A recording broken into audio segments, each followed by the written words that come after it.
예수님이 이 땅에 오셔서 산상수훈을 설교하실 때 어떤 마음이셨을까? 물론 제자들이 올라왔어요. 그 제자들에게 하나님의 나라의 참 진리를 저들이 받았어. 제가 육신으로 살아왔던 그 인생을 영의 삶을 살게 하게 하려 하실 것입니다. 그와 마찬가지로 설교 한 편 한 편이 우리가 사람에게 유익하고 그 육신의 삶에 유익함을 주는 것이 아니라 하나님의 뜻을 전파할 수 있는 자리, 하나님의 본심을 말할 수 있는 자리, 담대하게 복음을 전파할 수 있는 자리를 하나님은 원하실 것입니다. 우리에게 말세에 너희가 때를 따라 양식을 나눠줄 자가 누구냐 그랬습니다. 때를 따라서 분별해서 양식을 나눠주라는 거예요. 어떤 때인지를 알아라는 것이죠. 그 자에게 주인의 모든 것을 맡기시겠다고 했습니다. 그러나 우리는 다 외면하고 각기 제 길로 가는 것입니다. 그것이 우리가 선악과를 먹은 아담으로서 또는 아담의 구조 속에서 우리가 살고 있기 때문에 그렇습니다. 우리가 모든 사물을 인식할 때 또는 말씀을 인식할 때 아담적 사고로 먼저 받아들여질 수밖에 없습니다. 아담적 사고라 하는 것은 자기의 영광을 위하여, 한마디로 그렇습니다. 하나님의 영광을 위하여가 아니라 자기의 부귀 영화를 위하여, 내가 남들보다 더 의롭게 되기를 원하여, 남들보다 더 칭찬받기를 원하여. 아담적 사고에서는 그것이 생명이 아니라 육신의 생각은 사망이다 한 그런 뜻입니다. 우리가 눈을 들어서 밖을 보면 지금 온 천하가 다 기근과 지진 속에서 지금 죽음의 위경 속에 있습니다. 예수님이 오셔서 복음을 전하고 세례 요한에게 세례를 받고 구약의 최고의 선지자가 하나님의 아들을 세례해 준 사건은 우리가 이 사건이 의를 이루기에 합당하다는 것입니다. 이 사건이 십자가에서 그대로 연결이 된다는 거예요. 그러면 예수님이 이 땅에 오셨을 때는 의를 이루시기 위해서 시작하시고 모든 사역이 하나님의 의를 이루고 마지막 최종 십자가에서 하나님과의 그 부모와 자식과의 관계, 하나님과의 연결된 선이 끊어질지라도 그가 하나님의 뜻을 온전히 순종했다는 것입니다. 그리하여 이루신 그 의가 우리에게 가장 큰 유산이요, 우리 인류에게 모든 사람들에게 미치는 차별 없는 의라고 말씀하고 있습니다. 그 의가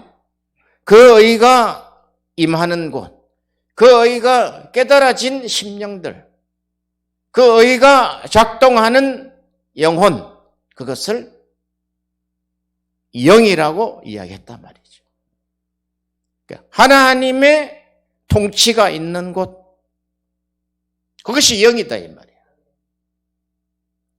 하나님의 새 성전, 그것이 영이다 말이죠. 그리스도 안에서는 새로운 피조물이다 그랬죠. 이전 것은 지나갔으니 모든 것이 새롭게 되었도다 했습니다. 그 새로운 피조물, 새 심령, 그게 영이다 말이죠. 영. 그래서 육신의 생각은 사망이요, 영의 생각은 생명과 평안이다는 거예요. 그 안에 예수 생명이 있다는 거예요. 하나님의 기적의 출발점이요. 하나님의 은혜가 임한 곳입니다. 그것을 하나님이 우리의 심령 속에 날마다 하나님의 의를 구하라. 너희가 날마다 하나님의 의를 구하라. 이것이 너희에게 필요한 양식이니라. 이렇게 말씀하고 있는 것입니다. 오늘도 우리에게 일용할 양식을 주옵시고 먹고 사는 문제가 아니다 말이죠. 그 하나님의 의를 날마다 시간 분초마다 묵상을 하셔야 된다는 거예요. 그럴 때 그 하나님의 의는 모든 죽은 자를 살릴 수 있기 때문에 그렇습니다. 로마서 5장에 내가 죄인 되었을 때 하나님은 아들을 이 땅에 보내셔서 죽게 하심으로 말미암아 하나님의 사랑을 확정했다는 거예요. 그 사건이단 말이죠. 그 사건. 우리가 죄인 되었을 때, 우리가 연약할 때, 우리가 원수 되었을 때, 어느 시점에 있을지라도 하나님의 의를 발견해야 되고 하나님의 의를 추구해야 된다는 것입니다. 그런데 그것이 사람의 방법으로 되지 않는다는 거예요. 우리가 우편 강도를 잠깐 볼 수 있겠습니다. 우편 강도를 볼 때 어떻게 하면 그가 어떤 삶을 사는지 모릅니다. 결과적으로는 그가 강도입니다. 강도. 사람을 죽였든지 사람을 해쳤든지 하여간 흉악한 강도 둘이 십자가에 함께 달려있단 말이죠. 그런데 그 강도가 고백을 합니다. 예수여, 당신의 나라에 임하실 때에 나를 기억해 주세요. 그 이야기는 나를 데려가 달라는 것입니다. 그런데 여러분, 그런 고백이 그냥 나옵니까? 그때 하나님의 주권적으로 그에게 성령을 부으신 거예요. 성령을 부으셨을 때 그 입술을 통해서 나오는 것이다 말이죠. 내가 죄인입니다. 내가 이 죄인이 하나님의 나라에 갈 수 없지만 주여 나를 기억해 주세요. 뭔가 자기의 이전 삶과 또 이제 죽음 이후의 삶에 하나님 기억해 달라는 것입니다. 지금 이 사건은 지옥 문 앞에 있는 직전의 삶 아닙니까? 지금 여기서 피 흘리고 지금 숨이 떨어지고 있는 상황인데 이 시간, 요 몇 시간만 지나면 보통 그런 상황에서 두세 시간이면 사람이 다 죽는데요. 완전히 피를 다 뽑고 말려서 그냥 그 햇볕에 파상풍과 더불어 피가 다 빠지고 수분이 다 빠지고 해서 두세 시간 안에 다 죽는다는 거예요. 아주 비참하게 말려서 죽는다는 거예요.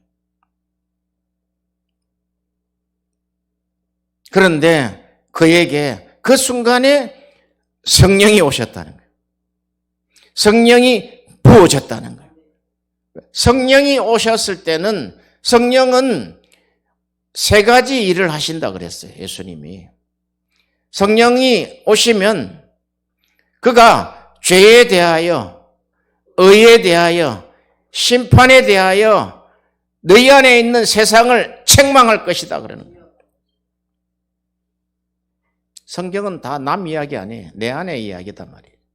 너희 안에 있는 죄에 대하여, 너가 생각하고 있는 의라고 생각하는 의에 대하여, 그리고 하나님의 심판에 대하여 책망할 것이다는 거예요. 이 정도 죄. 어떤 목사님이 그러잖아요. 연못에 돌을 가져다가 작은 돌을 하나 던졌는데 퐁당, 큰 돌을 풍덩, 죄의 무게를 따진다면 작으나 크나 다 그것이 죄라는 것입니다. 성령이 부어지니까 죄와 의와 심판에 대해서 생각이 났습니다. 그가 지옥의 직전에서 성령이 부어져서 그가 구원받는 역사가 일어났습니다. 이렇게 구원의 위대성을 말씀하시고자 하는 거예요. 지금 그 죄인이 죽으면 천국과 지옥이 있는데 그에게 선택의 여지가 없습니다. 자기 살아온 마지막 삶이 지금 죄인으로서 강도로서 십자가에 지금 달렸단 말이죠. 아주 흉악한 죄를 지었다는 거예요. 그 내용은 몰라요, 우리가. 그러나 죄인이 갈 수 있는 곳은 지옥밖에 없습니다. 그때 하나님의 성령이 그에게 부어져서 그에게 고백하게 했습니다. 주 예수여. 끝났어요. 주 예수여. 당신의 나라에 들어가실 때 나도 기억해 주세요. 당신의 나라 들어갈 때 나를 잊어버리지 말고 기억하셔서 나의 영혼을 데려가시옵소서.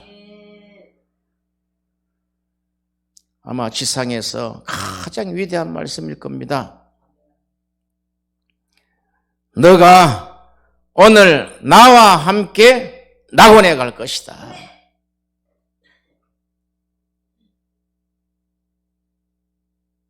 그거 이상 더 있습니까?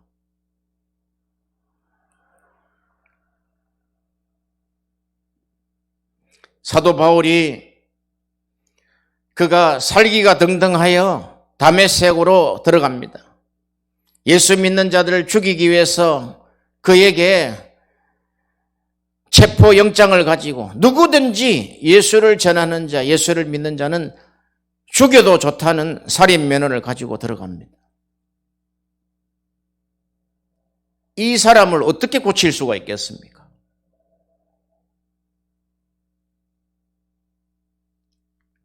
우리 안에 있는 사울입니다. 밖에 있는 사울을 우리가 조명해서 내 안에 이런 사울이 들어가 앉아 있구나 것을 깨달아야 합니다. 그런데 그가 정오쯤 되었을 때 육시입니다. 육시. 예루살렘 교회가 기도를 3시, 6시, 9시 기도하는 것을 우리가 알 수가 있습니다. 그 6시 기도 시간대에 하나님이 누군가의 기도를 통해서 하나님이 응답하신 거예요. 그 사울을 다메섹 도상에서 깨트렸다 이 말이죠. 다메섹 도상에 있었던 사울은 살인자입니다. 살인자. 스데반을 죽였기 때문에 그가 살인자입니다. 살인을 방조하고 살인을 한 자입니다.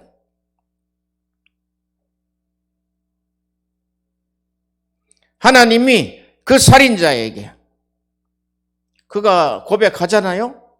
나는 살인자요, 폭행자요, 내가 죄인 중에 괴수였다고 하지 않습니까? 핍박하는 자고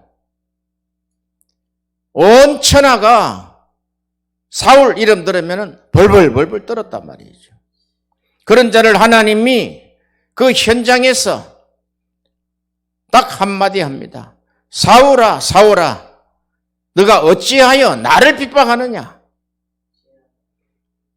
너가 예수 믿는 자를 핍박한 것 같지만 나를 핍박해서 나를 박해하고 나를 죽인 것이라는 거예요. 그래서 그가 예수 죽인 것을 몸에 짊어지고 다닌다는 거예요. 자, 우리가 보세요. 우리가 로마서 6장에 보면은 내가 세례를 받음으로 죽고 다시 새 생명으로 부활되는 장면이 있어요. 그런데 로마서를 쓴 이후에도 그런 내용이 갈라디아서도 있단 말이죠. 갈라디아서 이후에 로마서를 고린도 교회에서 썼단 말이죠. 고린도에서. 그런데도 그 죄가 자기를 끊임없이 죄가 자기를 이끌어서 계속해서 살인하게 한다는 거. 도대체 이 죄가 뭐냐 이 말이죠. 내가 예수 그리스도와 함께 십자가에 죽었는데 이 죄가 끊임없이 나를 멸망 속으로 인도하는 거예요. 그러면서 했던 고백이 나는 도무지 살 수 없는 사람입니다. 도무지 내가 이 죄에서 벗어날 수 없는 사람입니다. 누가 나를 이 상황에서 벗어나게 할 수 있겠습니까? 여러분, 이 고백은 우리가 하나님의 의를 입은 사람은 순식간에 날마다 이런 생각을 해야 된단 말이에요. 우리가 의인입니까? 우리의 신앙의 정체성은 신부이면서 하나님의 아들이면서 한쪽으로는 내가 사울과 같은 이런 죽을 죄인이라는 것을 한목에 함께 깨달아야 된다 이 말이에요. 신부요 아들이라는 것만 가지고 가면은 이게 자기의가 된단 말이에요. 자기의가. 항상 세리와 같이 얼굴을 감히 하나님 앞에 올려 쳐다보지도 못하고 그가 고개를 푹 숙였어. 감히 내가 하나님 앞에 내가 기도할 수 없지만 나를 불쌍히 여겨 주옵소서. 내가 죄인입니다.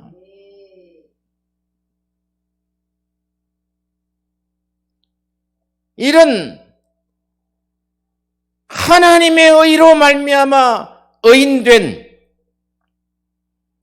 그리고 하나님의 신부된 하나님의 아들된 정체성을 가지고 있지만 우리는 현실적으로 이 죄와 피 흘리기까지 싸워야 된다는 이 정체성을 버리면 안 된다 이 말이죠. 그래서 성령을 보내신 거예요. 죄와 의와 심판에 대해서 너 안에 있는 세상을 책망할 것이다는 거예요.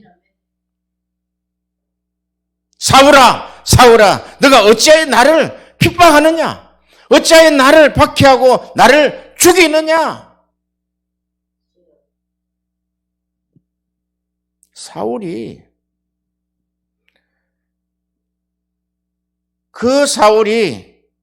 하나님의 은혜를 입은 거예요, 그게. 그걸 하나님의 은혜를 입었다, 그렇게 이야기합니다. 그런데 그의 서신서에 보면 끊임없이 죄와 싸우고 있는 것을 볼 수 있단 말이죠. 자, 그러면 사도 바울이 이야기했던 내가 예수 그리스도와 함께 십자가에 못 박혔다, 죽었다는 거예요.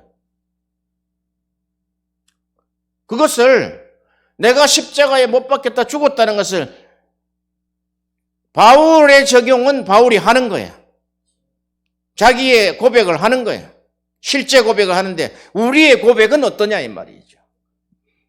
그런데 그게 내가 그리스도와 함께 십자가에 못 박혔나니 하는 그런 고백이 이게 추상적이단 말이에요. 추상적.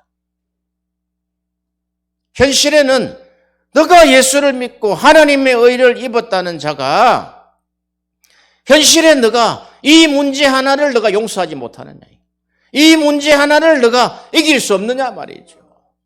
우리에게 하나님의 의라는 완전을 주셨는데 완성된 것을 주셨단 말이죠. 우리에게 죄와 의와 심판에 대해서 모든 것을 이길 수 있는 그 근원을 주셨는데도 불구하고 현실적으로 넘어진단 말이죠. 예수님이 그러시잖아요. 예수님은 이 땅에 오신 사람으로 오셨고 또한 하나님으로 오셨단 말이에요. 그런데 사람으로 오셨을 때는 예수님이 광야로 내몰려서 사탄에게 시험을 받아야 돼요. 시험을 받아야지만 인간 예수로서 완전성에 합격을 할 수 있는 거예요. 아니, 하나님인데 왜 마귀에게 시험 받아요? 이것은 인간으로 오셨다는 분명한 징표단 말이죠. 사탄이 시험을 했을 때 그가 하나님의 말씀으로, 사람이 떡으로만 사는 것이 아니요 하나님의 입에 나오는 말씀으로 살 것이다 그랬습니다.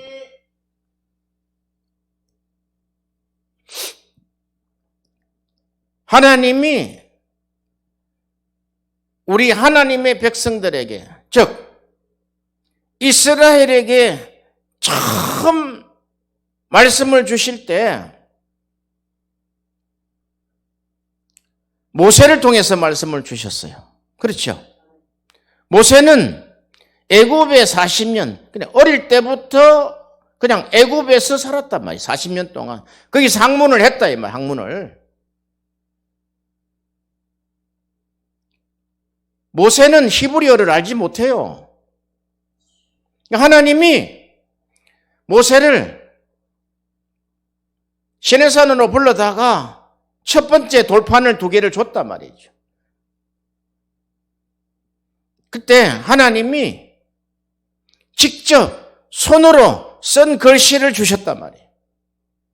그것이 손으로 쓸 때 그것이 글자가 돌에 새겨질 때 불로서 새겨졌다 그랬습니다. 그것이 하나님이 우리 인간 세상에 가장 처음 내려준 글자단 말이에요. 글자. 문서단 말이에요. 문서. 뜻은 이해할 수 없어요. 모세가 하나님의 백성들에게 주신 히브리어로 썼을 거예요. 그런데 이집트어를 공부하고 이집트어를 40년 동안 했던, 그리고 그가 80세 때 시내산에 올라가잖아요. 무슨 뜻인지 모른단 말이죠. 첫 번째 내려준 하나님의 문서다 말이에요. 문서. 말씀이다 말이죠. 그가 이집트에 있을 때 이집트에서 가장 첫 번째 우리 인류에게 문자가 이집트 문자예요. 이집트 문자가 시나이 문자에서 나중에 이게 문자의 시작이라는 페니키아 문자로 그렇게 시작이 되어서 페니키아를 통해서 각 문자가 나오는 거예요. 그런데 이 히브리어는 하나님이 직접 주신 문자단 말이에요. 그러니까 일반인들은 문자를 알 수 없어요. 그들이 제사장들이 이집트에서 제사장들이 신에게 바칠 때 올리는 글이 있단 말이죠. 인간이 최고의 헌사가 인간에게 가장 위대한 글을 올려주는 거라고, 신에게. 그런데 하나님이 우리 모세를 통해서 인간에게 그 문자를 하사한 줄로 믿으시기를 바랍니다. 할렐루야. 이게 말씀이단 말이죠. 그래서 사도 바울은 하나님의 나라는 말에 있는 것이 아니라 뭐에 있다 그래요? 능력에 있다는 거예요. 이 하나님의 말씀은 그 자체가 능력이다 이 말. 우리가 말씀을 보는 말씀을 보는 영안이 바뀌어지기를 바랍니다. 말씀이 해석이 되고 규명이 되고 신학 안에서 해석돼서 나온 말씀으로 우리의 심령이 뜨거워지는 것이 아니라 예수님이 직접 말씀을 풀어주실 때 우리 마음이 뜨거워지는 거예요. 말씀 자체가 능력이다는 거예요. 파워라니, 파워. 이 말씀 자체가 dynamit다는 게 dynamis. 그러니까 말씀을 그냥 우습게 여기고 말씀을 그냥 양념치듯이 하는 것은 안 된단 말이죠. 안 된다고. 말씀 자체에 위력이 있다 이거. 말씀 자체에. 그래서 사도 요한도 그래요. 자, 그럼 반박할 수 있는 사람 반박을 한번 해보세요. 반박하면은 요한복음은 가져올 수밖에 없어요. 태초부터 말씀이 있었지 않습니까? 아니요. 태초에 로고스예요, 로고스. 그것을 해석할 수 있는 자료가 없기 때문에 말씀이라 그랬죠. 그 말씀이 하나님이다 말이에요. 태초에 로고스라는 그 말씀이라는 분이 계셨다 이거예요. 그분이 우리에게 말씀을 내려주신단 말이죠. 너가 낫고자 하느냐?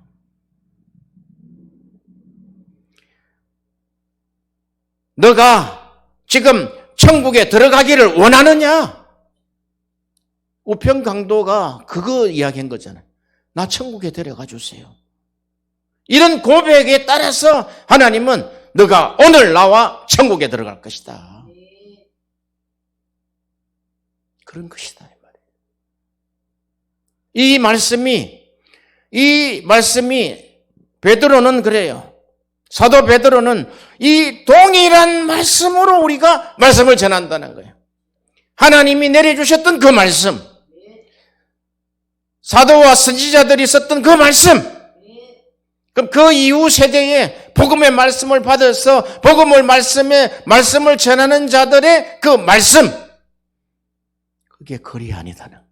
그게 말씀이 그대로 능력이다는 거예요. 왜? 진리의 성령이기 때문에 그렇단 말이에요. 이렇게 그 말씀의 위대성, 사도 바울이 그 말씀의 위대성 앞에 깨졌단 말이에요. 예수님이 그랬잖아요. 내가 곧 진리다 그랬잖아요. 내가 말씀이다 이 말씀. 사울아 너가 어찌하여 그래 나를 핍박하느냐. 그런데 그분이 그 위대하신 전능자이신 하나님이 십자가에 왜 죽었냐 이거예요. 왜? 결국은 그분이 오신 목적이 예수라는 이름에 들어있단 말이죠. 내 백성을 자기들의 죄에서 구원할 자임이라. 그것이 하나님의 의다 이 말이죠. 내 백성들을 구원하겠다는 것. 그런데 어떻게 사도 바울이 자기가 예수 그리스도와 함께 십자가에 못 박힌 것을 깨달을 수 있었겠습니까? 사람은요, 나를 보면 안 죽어져요.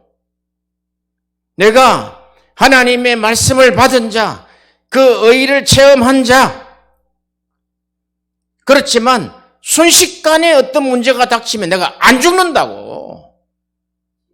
내가 살아난다고.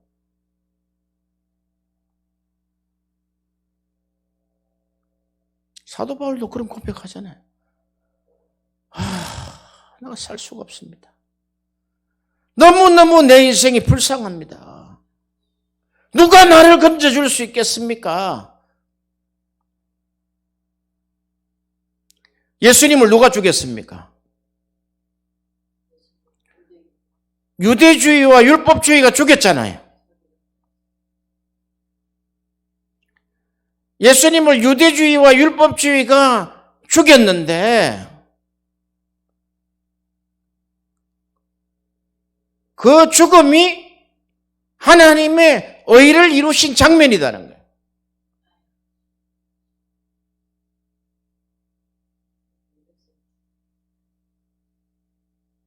자, 우리에게 유대주의, 율법주의, 무슬림주의가 우리를 죽이려고 할 때 우리가 죽어집니까?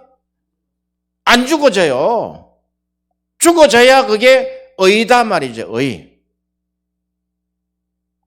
그러니까 내가 예수 그리스도와 함께 십자가에 못 박혔나니 언제?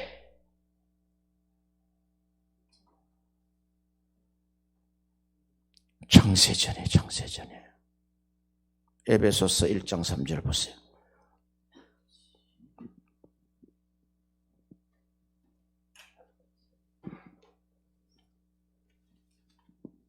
찬송하리로다.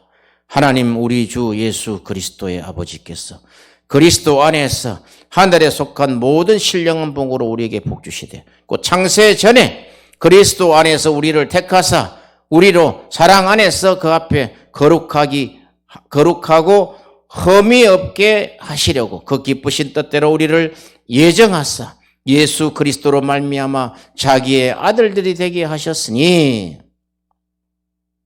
7절에 우리가 그리스도 안에서 그 은혜의 풍성함을 따라 그의 피로 말미암아 구속 곧 죄 사함을 받았으니 아멘. 복음의 3대 명제가 있어요. 그것이 로마서의 핵심 3가지와 같습니다. 첫 번째는 뭐냐? 첫 번째가 하나님의 의단 말이죠. 하나님의 의. 그 핵심 단어를 3가지로 추려내라 이러면은 3가지의 첫 번째가 하나님의 의단 말이에요. 그냥 사도 바울의 서신산에 의다 말이에요. 의.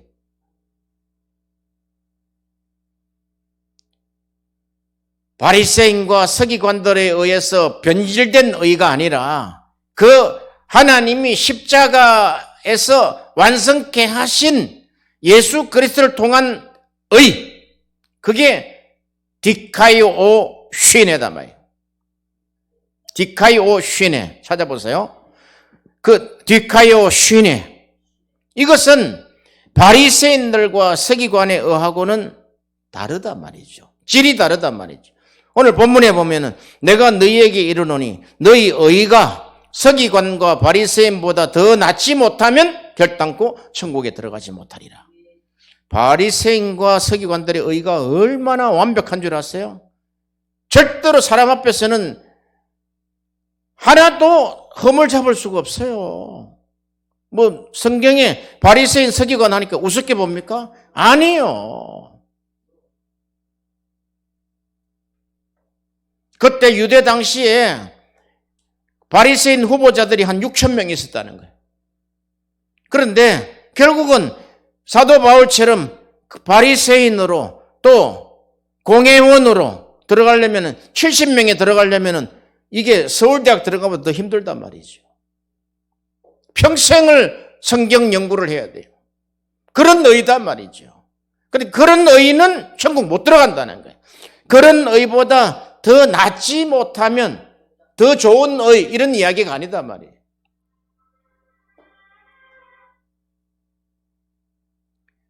완전히 질적으로 다른 의다 이 말이죠. 이건 하나님이 완성하신 의, 그것이 십자가의 죽음, 십자가의 보혈, 그 보혈에서 죽은 자 가운데서 3일 만에 부활된 그 의, 그게 없으면 우리 믿음이 헛거다 이 말이죠. 그 3가지 중에 한 가지가 의다 말이죠. 두 번째, 구속입니다. 구속 곧 죄 사함을 받았다 그랬죠. 구속.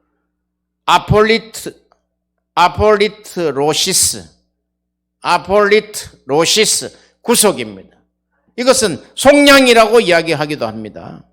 이걸 구원이라고 이야기하기도 해요. 아폴리트로시스. 이 구속은 값을 지불해야 돼요. 반드시 그 죄에 포로된 포로에 대한 비용을 지불해 줘야지 된다는 거예요. 그 포로보다 훨씬 나은 것을 드려야 된다는 거예요. 그것이 어린 양으로 제물을 드렸다는 거예요. 구속. 이게 같은 말인 것 같지만 이 안에 의를 이루기 위한 하나님의 아주 철저하고 처절한 계획이 들어가 있단 말이에요. 구속이 들어가 있단 말이에요. 이 구속이 창세전부터 계획이 됐다는 거예요.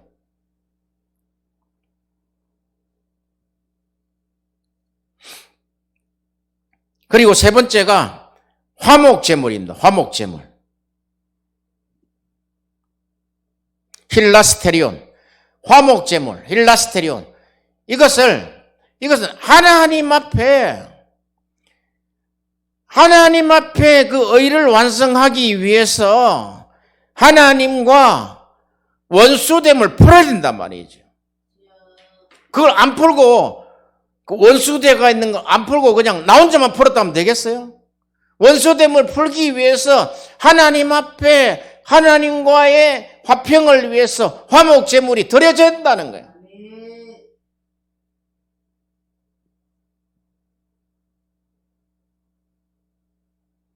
이렇게 복음 안에 있는 이 핵심적인 요소, 의와 구속과 화목제물, 이거에 대해서 분명하지 못하면 복음을 전하기가 힘들단 말이죠. 껍데기 복음만 전한단 말이죠.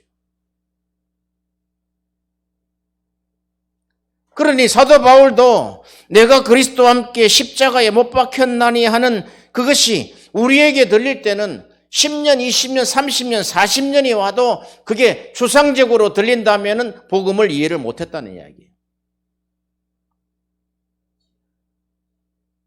자, 이런 겁니다. 나도 율법으로는 살아날 수 없어요. 그렇죠? 내가 유대주의, 율법주의, 무슬림주의의 그 법 안에서 어떤 죄라도 나오게 되어 있단 말이죠. 그래서 나는 죽어야 되는 죄인이단 말이죠. 그걸 호세아서를 인용하면은 호세아가 와이프가 장녀잖아요. 이름이 뭡니까? 고멜이잖아요, 고멜. 그러니까 또 데려다 놓으면은 애 하나 놓고 와서 또 장녀짓을 하고, 또 데려오면은 애 하나 놓고 가서 또 장녀짓을 하고. 그것이 이스라엘이라는 거, 이스라엘. 율법 하에 있는 모든 사람들이 장녀라는 거예요, 장녀. 장녀는 반드시 죽어야 된단 말이죠. 현장에서 잡혀온 여자를 돌로 치려고 지금 딱 준비를 했잖아요. 반드시 죽어야 돼. 근데 예수님이 살려내잖아요. 너도 죄 있지 않느냐, 이거, 너도. 죄 없는 자 돌로 쳐라. 하니까 어린아이부터 시작해야지. 어른들로부터 시작해야지. 다 도망가 버렸다는. 자, 그럼 내가 예수 그리스도 안에서 그리스도와 함께 십자가에 죽었다는 것은 나도 율법으로 말미암아 죽어야 되는 존재. 나는 하나님을 떠나서 수시로 하나님을 떠나잖아요. 하나님을 떠나면 간음이죠. 하나님을 떠나면 장녀지요. 죽음이단 말이죠. 내 앞에 있는 이 죽음의 현실에서 누가 나를 건져낼 수 있겠냐는 거죠. 그런데 보세요. 예수님이 우리 대신해서 죽으셨다 했잖아요. 그래서 너가 죽어서 의가 될 수가 없어. 내가 너 대신 죽어줄게. 그래서 나와 함께 멍에를 매. 쉬워. 그래서 이 하나님이 주신 복음은 쉽다 말이죠. 나와 함께 멍에를 메고 나와 같이 가? 그러면 너희 마음에 쉼을 얻을 것이니, 그게 하나님의 의를 설명하고 이후에 나타나는 현상을 가장 적절하게 이야기했단 말이죠. 그걸 우리가, 여러분 성도님들 세상 살아가는데 얼마나 힘드십니까? 이제 우리가 예수님이 말씀하신 것처럼 수고하고 무거운 짐진 자들아 다 내게로 와, 내가 너희를 쉬게 하리라. 예수님은 여러분들을 쉬게 평안히 할 것입니다. 그런 말씀을 훔친 자예요. 말씀을 훔친 자라고. 수고하고 무거운 짐이 뭐냐면 내 안에 이런 죽음의 짐이단 말이에요. 여기서 출발하지 않으면 어떤 우리가 우리에게 성화를 이야기할 수 있겠습니까? 그냥 휘황찬란한 신부의 모습으로 No, thank you. 신부의 옷은 신랑이 입혀준다 그랬어요. 내가 신부의 옷을 입고 와서 그냥 이런 게 아니에요. 완전히 그냥 어린 양을 따라다니면서 눈에는 눈물 자국이 있고 온 전신에는 상처가 있고 고통이 있고 예수를 전하다가 목배임을 당한 그런 영혼들에게 하나님이 세마포를 입혀주는 거지. 뭘 뻣뻣하게 우리가 하나님의 아들이라 그러고 신부라 그러고 주님을 기다린다고 한다면 그것이 무슨 성화와 연결이 될 수 있겠냐는 거죠. 정신을 똑바로 차려야 된다. 제일 무서운 게 뭐냐면은 성경에서 제일 무서운 게 서기관과 바리새인의 의다는 거예요. 나는 내 행동으로 율법을 지킨 내 행동이 의롭다는 거예요. 의롭다는 거예요. 제사장들이 옷수를 길게 하고 그냥 좋은 차를 타고 다니면서 그냥 이러면서 이게 자기 의라고 생각한다. 예수님이 볼 때는 똥걸레 같은데. 그렇잖아요? 사람의 의는 더러워서 걸레 같다는 거예요.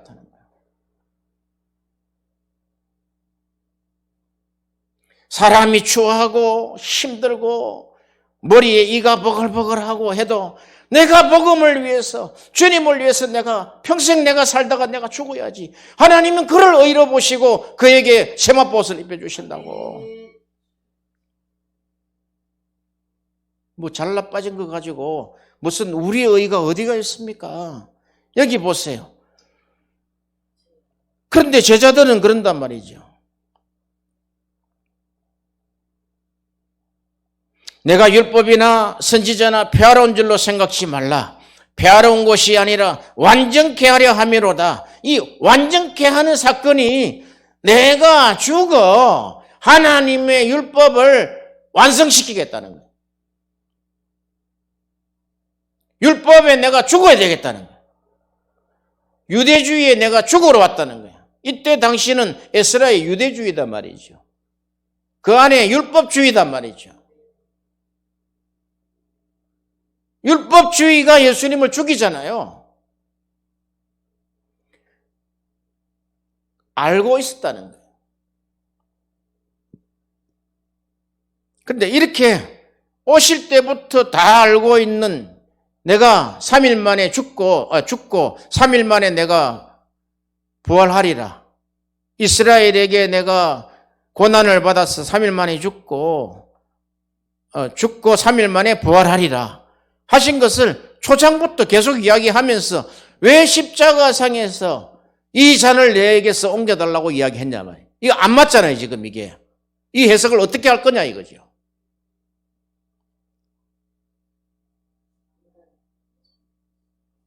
인간 예수의 외침이 아닙니다, 이게. 그러니까 우리가 이쪽만 이야기하고 이쪽 이야기를 서로 연결하지 못하면은 항상 물음표로 남는단 말이죠. 하나님과 한 번도 끊어짐이 없는 아버지와 아들 관계의 끊어짐에 대한 애통이단 말이죠. 자, 우리가 보세요. 우리는 끊어져도 잘 살아요. 끊어져도 너무 잘 살아요. 순간순간 끊어진단 말이죠. 순간순간 내 의가 나간단 말이에요. 순간순간 내 잘남이 나간단 말이죠. 순간순간 나의 칭찬이 나간단 말이죠. 나는 신부니까, 나는 아들이니까, 나는 따놓은 당상이야, 구원이. 한 번 끊어짐에도 그런 고통으로 십자가 겟세마네에서 그런 고통이 있었다면 우리는 그 십자가에서 아버지와 아들 관계가 끊어지고 오히려 율법에 의해서 죽임을 당할 수밖에 없는, 죽임을 당해야 되는 죽으려고 오셨으니까 너희가 그런 고통이 있을 때 아버지여 이 험악한 세상에서 오라 내가 공고한 자로다. 내 마음 심령을 내가 열어보면은 늘상 죄에 빠집니다. 늘상 내 자기의에 빠집니다. 이런 고통이 있는 자와 함께 십자가에 달린다 이 말이에요. 아시겠어요? 그러면 늘상 그냥 뭐 세월아 내오라고 그냥 부귀 영화를 다 누리면서 그냥 예배를 그냥 주일 예배 그냥 아주 신령과 진정으로 잘 드린다고 했지만 우리 심령을 아신다 이 말이죠. 너 예수와 함께 하는 거 맞아? 너 예수와 함께 죽었어? 너 신랑한테 하는 거 보니까 하나도 안 죽었는데. 너 사람들한테 하나님이 지으신 사람들한테 하는 거 보니까 너가 안 죽었어. 어떡할 거야? 너는 존재가 뭐야? 나 신부요. 나 하나님의 아들이요. 나는 그런 아들 둔 적 없는데. 그래서 그런 애통이 있는 자. 애통하는 자는 복이 있나니 저가 긍휼히 여김을 받을 것이다 하는 거예요. 그런 애통을 이야기한다 이 말이죠. 세리와 같은 그런 애통. 그가 눈물을 펑펑 흘리면서 내가 죄인입니다. 내가 죄인입니다. 나를 불쌍히 여겨달라고. 그런 자를 불쌍히 여겨주지. 뻣뻣한 것들한테 불쌍히 여겨주겠냐 이 말이죠. 나는 11조 잘하고 나는 선교사들 갈 때 헌금 잘 내고 하면서도 그가 의인인 것 같지만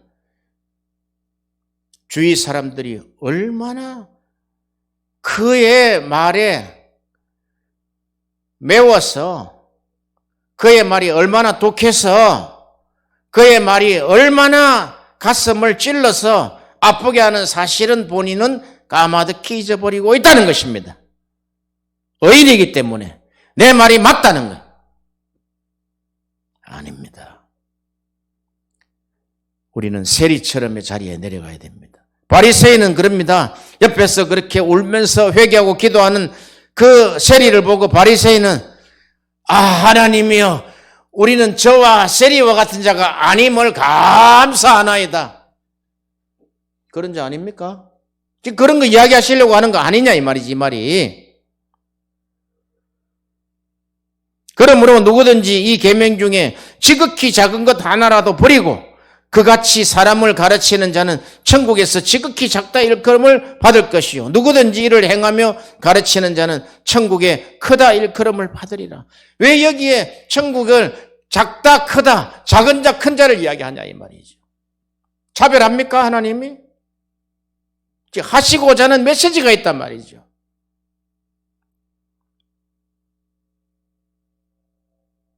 왜 차별하는 것처럼 이야기하느냐 이 말이죠. 너희가 계명을 작은 계명이든 큰 계명이든 같은 계명이라는 이야기예요. 하나님을 사랑하라, 이웃을 사랑하라. 어떤 계명이 큽니까? 똑같아요. 하나님 사랑하는 방법을 우리가 알아요, 몰라요? 몰라요. 이웃을 사랑하는데 이웃을 저주하고 미워한단 말이에요. 그거 안 뜯어고치고 천국 갈 수 있을 것 같아요? 바리새인과 서기관보다 더 의가 더 나아야 되는데 질적으로 다른 하나님의 의는 하늘나라에서 완성하신 십자가에서 완성하신 그게 하나님의 창세전부터 영원까지 이루어주시는 이 보세요. 창세전부터 영원까지 있는 이 기간을 묵시라고 이야기한단 말이죠. 이 묵시 안에서 어느 시점에 나를 구원하셨단 말이죠. 어느 시점에 나를 회개케 하셨단 말이죠. 이 회개케 하실 때 말씀을 주셔서 회개했다는. 남들이 울고 불고 하니까 아이고 나도 천국 안 가면 큰일 나겠구나 해서 남들 보고 우리가 구원받은 것이 아니단 말이죠. 예수님이 오신 목적이 하나님의 나라의 복음을 전해서 나를 구원하시기 위해서 오셨고 그분이 십자가에 죽으셨고 하는 분명한 그날에 성령께서 우리에게 죄와 의와 심판에 대해서 책망하심으로 말미암아 내가 잘못 살았던 것을 회개하고 하나님 앞에 울고 뒹굴고 했던 그 감격의 그날이 없으면 천국 못 들어가요.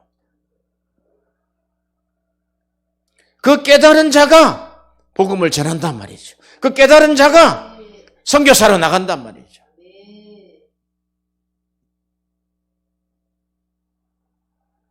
그러니 성령이 오시면, 그가 오시면 죄와 의와 심판에 대하여 세상을 책망하신데, 성령이 오신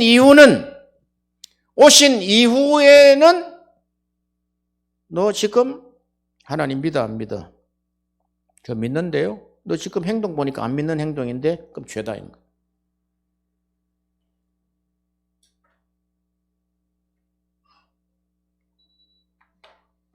작은 계명을 대든 큰 계명을 대든 계명에 작은 계명이 어디 있고 큰 계명이 어디 있습니까? 너 하나님을 사랑한다며 원수를 용서하는 것이 큰 계명입니까? 가장 큰 계명입니까? 아니요. 작은 계명이에요, 그게. 가장 큰 계명은 하나님을 사랑하는 거단 말이죠. 알 수 없어요, 우리가. 하나님을 사랑하는 방법을 모른다고요.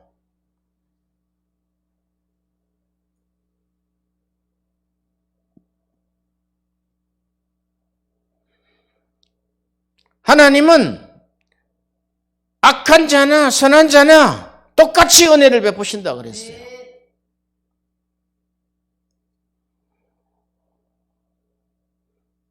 너무나 지금 이스라엘과 하마스 전쟁에 우리가 잘못 기도하는 게 있단 말이죠. 그러니까 하마스는 악한 자고 이스라엘은 선한 자입니까?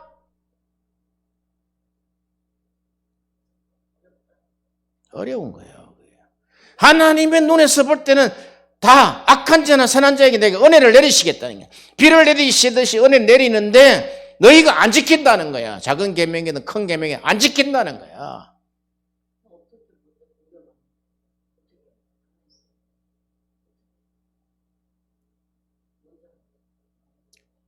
그걸 어떻게 해? 우리도 그러는데.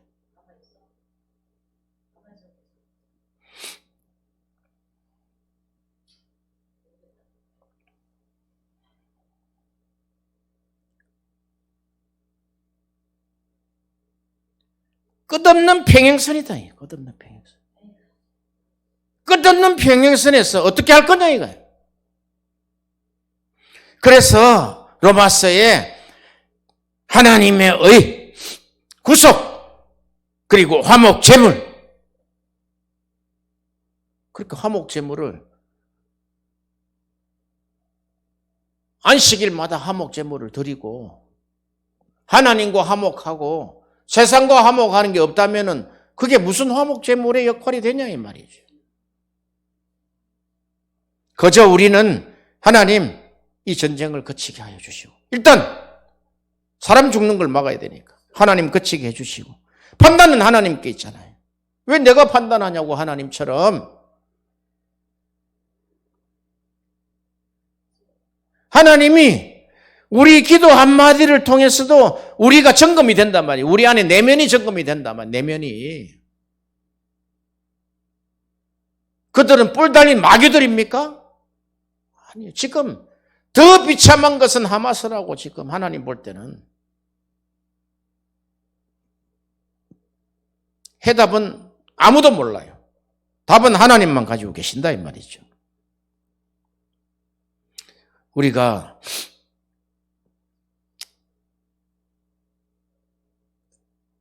그 사도행전에 보면 사도 바울이 그 다메섹 도상에 그 하나님의 의를 깨닫고 그 예수님이 친히 불러주시는 그 온유한 음성을 듣고 그가 깨집니다. 그리고 그가 시력을 잃고 금식을 하면서 다시 하나님의 제자를 통해서 아나니아를 통해서 안수를 받고 성령 충만함을 받을 때 눈에 비늘이 떨어졌단 말이에요. 이제는 밝히 볼 수 있다. 눈에 비늘이 떨어진 것은 하나님을 바르게 이해할 수 없는 율법이단 말이죠. 율법도 하나님 주신 거 맞잖아요. 그럼 하나님은 율법을 주실 때 복음을 이야기하시려고 율법을 주신 거라고. 그러잖아요. 그런데 이 비늘이 떨어져야지 성경이 보이기 시작한단 말이에요.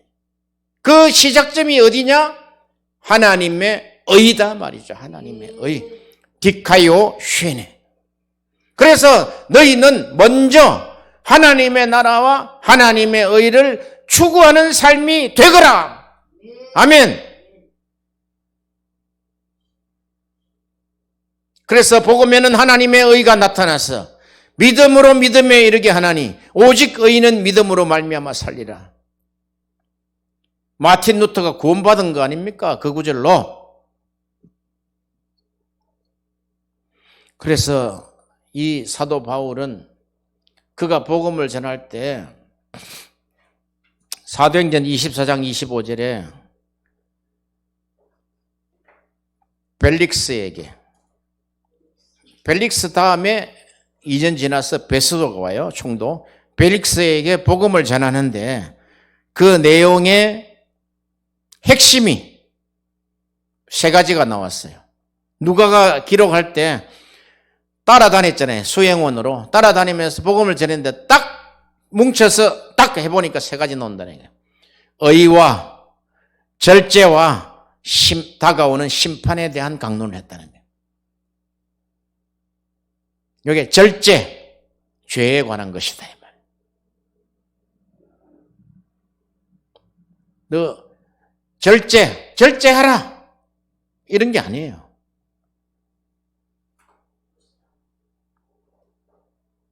죄의 문제를 끊으라는 거예요. 의는 살리고 죄는 죽이고 그래야지 너가 다가오는 심판에 대비할 수 있을 것이다.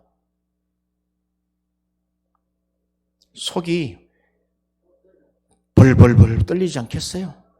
베스도가. 그런데도 가면을 치고 휘장을 내리고 속인단 말이에요. 돈을 받으려고. 그게 인간이다.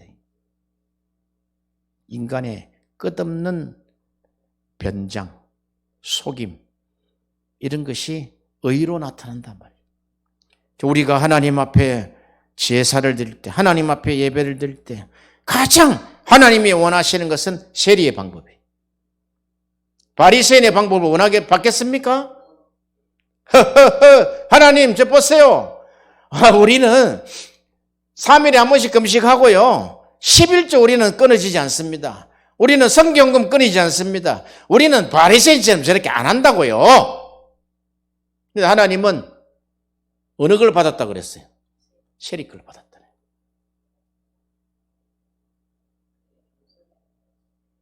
우리의 정체성의 두 모형을 가지고 오셔야 돼요. 하나는 세리의 모형, 하나는 신부의 모형, 아들의 모형. 딱 가지고 있어요. 아들, 너가 아들이냐? 우리가 완전케 되려면 그 하나예요. 너희가 하나님의 아들이거든. 딱 그러잖아요. 그럼 하나님의 아들인지 아닌지. 너희가 신부냐? 신부는 신랑 없으면 신부의 존재가 아닙니다. 혼자서 뭘 하겠다는 건데 신랑도 없이 쫓아다니는 거 어디다 써먹겠어요? 육신 이야기 아닙니다, 지금. 아담의 시스템은 다 육신으로 본다, 육신으로. 성경은 육신 이야기 하려고 하는 게 아니에요, 이게. 영을 이야기하려고 하는 거지. 너희가 하나님과 합하여 한 세례 받아서 한 영이 되었느냐? 그럼 창기와 함께 하지 않는다는 거예요. 그 이야기다, 그 이야기. 너희가 날마다 창기로 살아간다는 거예요. 창기, 가로 열고 세상과 세상을 사랑하는 것. 그렇죠? 그래, 뭐 이야기하면은 자꾸 아담적 사고를 한단 말이죠. 그리고 그걸 딱 그 사고를 생각하면서 그래, 나는 너보다 낫기는 몰라. 바리새인인데 지옥 들어가는 건데 그게 생명이 없단 말이죠. 할렐루야.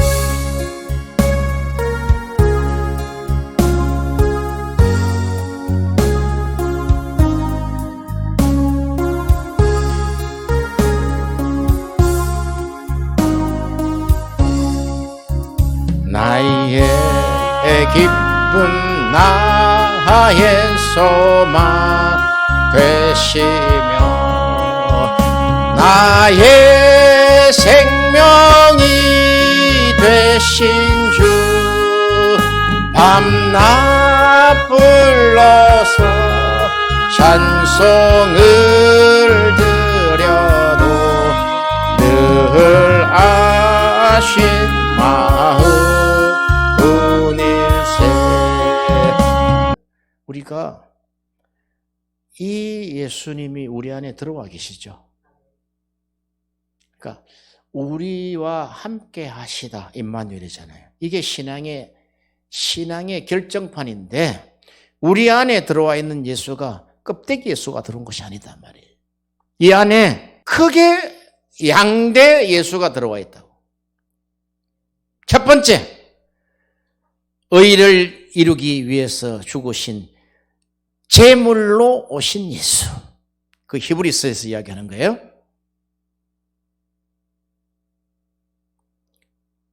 제물로 들어와 있기 때문에 같이 죽을 수 있다 이 말. 할렐루야. 네. 내가 그리스도와 함께 십자가에 못 박혔나니 이것은 내 안에 제물로 들어오셨다는 거예요. 너와 함께 죽기 위해서. 두 번째, 나에게 진리의 성령으로 오신 예수. 할렐루야. 그가 죄와 의와 심판에 대해 세상을 책망하셔서 끝까지 천국에 데려가려고. 절대 우리를 이혼하시려고 하는 분이 아니다. 끝까지 내 신부를 지킨다 이 말이죠. 이 우리 안에 있는 두 예수, 제물로 오신 예수, 진리의 성령으로 오신 예수. 할렐루야. 할렐루야. 할렐루야. 자, 오늘은 제물에 대해서 깊이 있는 이야기는 오늘 하지 않았어요. 제물, 우리 안에 5대 제물로 들어와 있다 이 말이죠.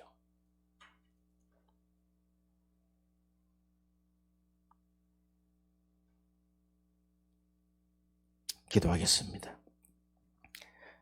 하나님 아버지 은혜와 사랑을 감사합니다. 십자가에서 이루신 그 하나님의 의, 죽음 가운데 있는 당신의 백성들을 살리시기 위한 단 한 가지의 방법, 십자가에서 제물 드셔서 그 의를 완성하시고 그 예수가 우리 안에 들어오게 하여 주시옵시고, 또한 그가 살아나셔서 성결의 영으로는 살아나셔서 부활하셔서 우리에게 부활된 예수, 성령으로 오신 예수, 올 때 그냥 오시지 아니하고 빈손으로 오시지 아니하고 성경에 있는 모든 진리를 가지고 오셔서 우리를 진리 가운데로 인도하시고 진리를 깨닫게 하시고 장래일을 말씀하게 하시려고 오신 그 예수여, 우리를 불쌍히 여겨 주시옵소서.